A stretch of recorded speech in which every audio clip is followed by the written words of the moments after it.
അദ്ദേഹം 94 മക്കളുടെയും നിരവധി പേരക്കുട്ടികളുടെയും കുടുംബനാഥനായിട്ട് മാറി.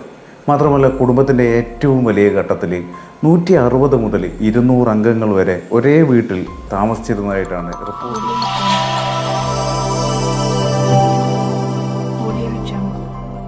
ഏതാണ്ട് 39 ഭാര്യമാർ, 94 മക്കൾ, അതുപോലെ തന്നെ ലോകത്തെ തന്നെ അത്ഭുതപ്പെടുത്തുന്ന രീതിയിലുള്ളൊരു കുടുംബം നമ്മുടെ നാട്ടിലുണ്ട് എന്നുള്ളതാണ്. എന്ന് വെച്ചാൽ മിസോറാം എന്ന് പറയുന്ന ഒരു ഗ്രാമത്തിൽ നിലനിന്നിരുന്ന ഒരു കുടുംബത്തിൻ്റെ കഥ അതിനേക്കാൾ ഏറെ വ്യത്യസ്തമാണ്. ലോകത്തിലെ തന്നെ ഏറ്റവും വലിയ കുടുംബങ്ങളിലൊന്നായിട്ട് അറിയപ്പെടുന്ന സിയോണ ചാനയുടെ കുടുംബം എന്ന് പറയുന്നത് ഇന്നും ലോകത്തിൻ്റെ കൗതുകമായിട്ട് മാറി തുടരുകയാണ് ആ കുടുംബം എന്നുള്ളതാണ്.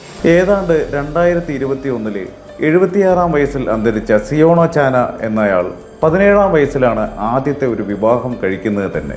തുടർന്ന് 38 വിവാഹങ്ങൾ കൂടി കഴിച്ച അദ്ദേഹം 94 മക്കളുടെയും നിരവധി പേരക്കുട്ടികളുടെയും കുടുംബനാഥനായിട്ട് മാറി എന്നുള്ളതാണ്. കുടുംബത്തിൻ്റെ ഏറ്റവും വലിയ ഘട്ടത്തിൽ പോലും 160 മുതൽ 200 വരെ അംഗങ്ങൾ ഒരേ വീട്ടിൽ താമസിച്ചതായിട്ടാണ് റിപ്പോർട്ടുകൾ പുറത്തു വരുന്നത്. മിസോറാമിലെ ബക്താങ് ഗ്രാമത്തിലുള്ള ഈ കുടുംബ വീട് എന്ന് പറയുന്നത് ചുവാൻ തർറൺ എന്ന പേരിലാണ് അറിയപ്പെടുന്നത് തന്നെ. പുതിയ തലമുറയുടെ ഒരു വീട് എന്നാണ് ഇതിന് എന്നർത്ഥമുള്ള ഈ 4 നില കെട്ടിടത്തിൽ ഏകദേശം ഈ പറഞ്ഞ പോലെ തന്നെ 100 മുറികളുണ്ടെന്നാണ് പറയപ്പെടുന്നത്. പിങ്ക് പർപ്പിൾ നിറത്തിലുള്ള ഈ ഭവനം ഒരു ചെറിയ ഗ്രാമം പോലെ പ്രവർത്തിക്കുന്നതും നിരവധി തലമുറകളെ ഒരുമിച്ച് ഉൾക്കൊള്ളുന്നതുമാണ് ഇവിടുത്തെ ഒരു പ്രത്യേകത തന്നെ.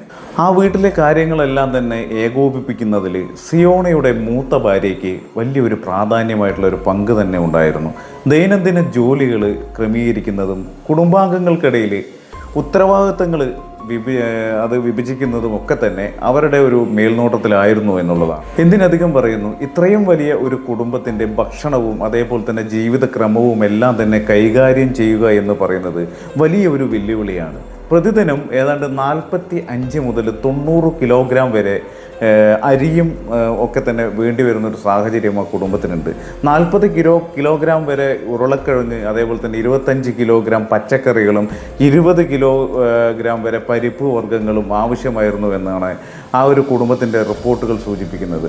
മാംസാഹാര ദിവസങ്ങളിൽ ഏതാണ്ട് 30-ലധികം കോഴികളെയും ഉപയോഗിക്കാറുണ്ടായിരുന്നു എന്നുള്ളതാണ്. കൂടാതെ വീട്ടിൽ ഉപയോഗിച്ചു കൊണ്ടിരുന്ന സാധനങ്ങൾ, പാത്രങ്ങൾ എന്ന് പറയുന്നത് വലിയ അലുമിനിയം പാത്രങ്ങളും വിറകടുപ്പുകളും ഒക്കെ തന്നെ ഉപയോഗിച്ചിട്ടുള്ള പൊതുവായിട്ടുള്ള ഒരു അടുക്കളയിലാണ് ഇവർ ഭക്ഷണം പാചകം ചെയ്ത് കഴിഞ്ഞിരുന്നത്. കുടുംബത്തിലെ സ്ത്രീകൾ മാറി മാറി പാചക ചുമതല ഏറ്റെടുക്കുമ്പോൾ മറ്റംഗങ്ങൾ കൃഷി, അതേപോലെ തന്നെ വൃത്തിയാക്കൽ, അറ്റകുറ്റപ്പണി തുടങ്ങിയിട്ടുള്ള ജോലികളിൽ എല്ലാവരും തന്നെ പങ്കാളികളായിട്ട് കഴിഞ്ഞിരുന്നു എന്നുള്ളതാണ്. ഇതിൽ തന്നെ സിയോണ ചാന നേതൃത്വം നൽകിയിട്ടുള്ള ലാൽപ കൊഹ്റാൻതർ എന്ന മതവിഭാഗം വാസ്തവത്തിൽ മിസോറാമിൽ വ്യാപകമായിട്ടുള്ള ഒരു സ്വാധീനം ഉണ്ടാക്കിയിട്ടുണ്ടായിരുന്നു. കൃഷി, മൃഗസംരക്ഷണം, അതുപോലെ തന്നെ ആശാരിപ്പണി, അതുപോലെ തന്നെ ചെറുകിട ഉൽപ്പാദനം തുടങ്ങിയിട്ടുള്ള മേഖലകളിലൂടെയൊക്കെ തന്നെ സ്വയം പര്യാപ്തമായിട്ടുള്ള ഒരു ജീവിത രീതിയും അദ്ദേഹം ഈ പ്രദേശത്തെ കുട്ടികൾക്കും ഒക്കെ തന്നെ നൽകിയിരുന്നു എന്നുള്ളത്. വിദ്യാഭ്യാസ സൗകര്യങ്ങൾ വരെ ഒരുക്കുന്നതിലും അദ്ദേഹത്തിന് വലിയൊരു പ്രധാന പങ്ക് അദ്ദേഹത്തിൻ്റെ നാട്ടിൽ വഹിക്കാൻ കഴിഞ്ഞിട്ടുണ്ട് എന്നുള്ളതാണ്. അതുപോലെ തന്നെ വർഷങ്ങളായിട്ട് ഈ കുടുംബം ലോകമെമ്പാടുമുള്ള മാധ്യമങ്ങളുടെയും ഡോക്യുമെൻ്ററി നിർമ്മാതാക്കളുടെയും അതുപോലെ തന്നെ വിനോദസഞ്ചാരികളുടെയും ശ്രദ്ധ നേടിയിട്ടുണ്ട്. ഇത്രയും വലിയൊരു കുടുംബം എന്ന് പറയുന്നത് എങ്ങനെ ഒരുമിച്ച് ജീവിക്കുന്നു എന്നറിയാൻ വേണ്ടിയിട്ടാണ് വാസ്തവത്തിൽ നിരവധി പേര് ഈ ബാക്താങ് ഗ്രാമം ശരിക്കും പറഞ്ഞാൽ സന്ദർശിക്കുന്നത് തന്നെ. നമ്മൾ ഈ പറഞ്ഞ പ്രശസ്തമായിട്ടുള്ള please believe it or not ഉൾപ്പെടെ നിരവധി അന്താരാഷ്ട്ര വേദികളിലും ഒക്കെ തന്നെ ഈ കുടുംബത്തിൻ്റെ കഥ വളരെയധികം പ്രശസ്തി ആർജിച്ചിട്ടുണ്ട് എന്നുള്ളതാണ്. സിയോണ ചാന എന്ന് പറയുന്നയാൾ ഇപ്പോൾ വാസ്തവത്തിൽ ഈ നമ്മുടെ ഈ ലോകത്ത് ഇല്ല എങ്കിലും അദ്ദേഹത്തിൻ്റെ കുടുംബത്തിൻ്റെ കഥ എന്ന് പറയുന്നത് ഇന്നും ലോകത്തെ വിസ്മയിപ്പിക്കുന്നു എന്നുള്ളതാണ്. അണുകുടുംബങ്ങൾ സാധാരണമാകുന്ന ഈ കാലത്ത് ശരിക്കും പറഞ്ഞാൽ 100 കണക്കിന് ബന്ധുക്കൾ ഒരേ വീട്ടിൽ ജീവിച്ചിരുന്ന ഈ അപൂർവ ജീവിത രീതി എന്ന് പറയുന്നത് മനുഷ്യ സമൂഹത്തിൻ്റെ വൈവിധ്യത്തിൻ്റെ ശ്രദ്ധേയമായിട്ടുള്ളൊരു ഉദാഹരണമായിട്ട് തുടരുന്നു എന്നുള്ളത്.